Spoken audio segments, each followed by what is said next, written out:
All right, let's get into it. Today, we're going to pull back the curtain and take a peek behind the screen. We're unpacking the magic of multimedia.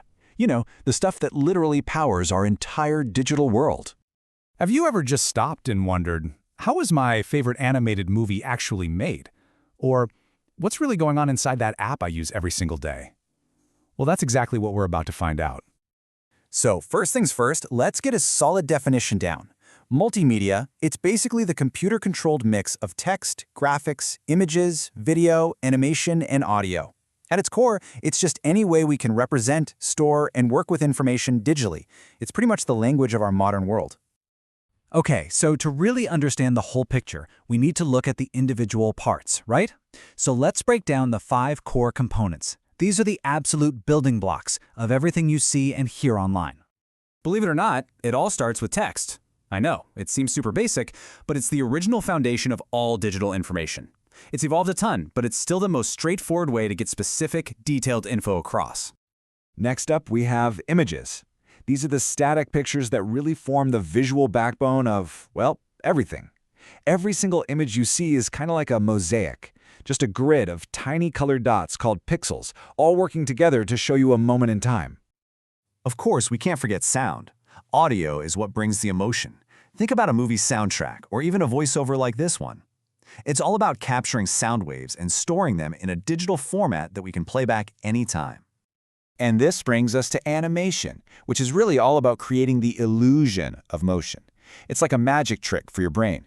Animators take a bunch of still pictures, show them to you one after another really fast, and your brain fills in the gaps to see smooth movement.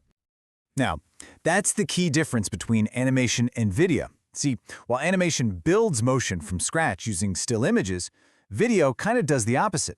It starts with real-world motion, and a camera captures it by breaking that continuous action down into a series of individual pictures or frames. So, we have our building blocks. But how do they actually get put together to create those complex 3D worlds we see in video games and movies? Well, for that, we need to take a step inside what I like to call the digital factory. Creating 3D graphics really boils down to 4 main steps. First is geometric modeling. That's like being a digital sculptor, creating the basic shape and skeleton of an object. Next is animation, where you decide how that object is going to move. Then comes texturing, which is the fun part. It's like painting the object, giving it color, patterns, and all the little details that make it look real. And finally, there's rendering. This is where the computer does the heavy lifting, taking all that 3D data and crunching it down into the final 2D image you actually see on your screen. Now, as you can imagine, all this detail creates absolutely enormous files. That's where compression comes in. It's totally critical for making these files small enough to actually send over the internet. As you can see here, there are 2 main flavors. Lossy compression is clever. It throws away tiny bits of data your eyes or ears probably won't even notice, which gives you much smaller files like JPEGs and MP3s, perfect for streaming. Lossless, on the other hand, keeps every single bit of the original data. The file's bigger, but it's absolutely crucial for things like professional editing or archiving. But here's the thing. You can have all the technical steps down perfectly, but that's not enough. To make something feel truly alive, you need a secret sauce. You need to breathe art into the machine, something a couple of legendary animators figured out a long time ago.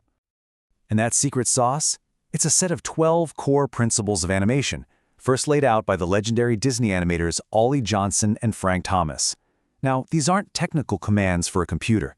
They're artistic guidelines based on physics and psychology, all designed to trick our brains into believing that what we're watching has real weight, personality, and life. Let's just look at a few. Squash and stretch is all about giving an object a sense of weight and flexibility. Think of a rubber ball, right?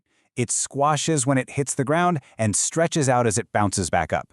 This doesn't just look cool. It tells our brain what the object is made of. Is it hard and rigid, or is it soft and pliable? Okay, next up is anticipation.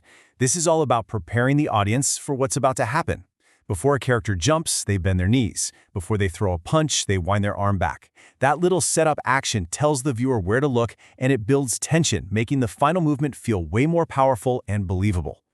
And for a final example, let's look at ease in and out. You know, in the real world, things don't just instantly start and stop moving. They have to speed up and slow down because of inertia. This principle copies that real-world physics, making movements feel smoother, more grounded, and just a whole lot more lifelike. So, We've looked at the building blocks, the construction process, and the artistic principles that really breathe life into all this stuff. Now, let's bring it all home and see how these ideas are powering the technology we use every single day. So where do we see all this in action? The short answer is everywhere.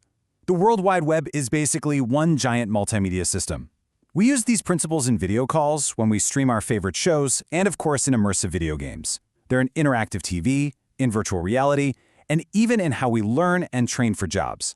Every single one of these is a complex dance of text, images, audio, and motion, all built on the very ideas we've just been talking about. So the next time you're watching an animated movie or even just scrolling through an app, pay a little closer attention. Now that you know the principles, now that you know the secrets behind the magic, can you spot them out there in the wild?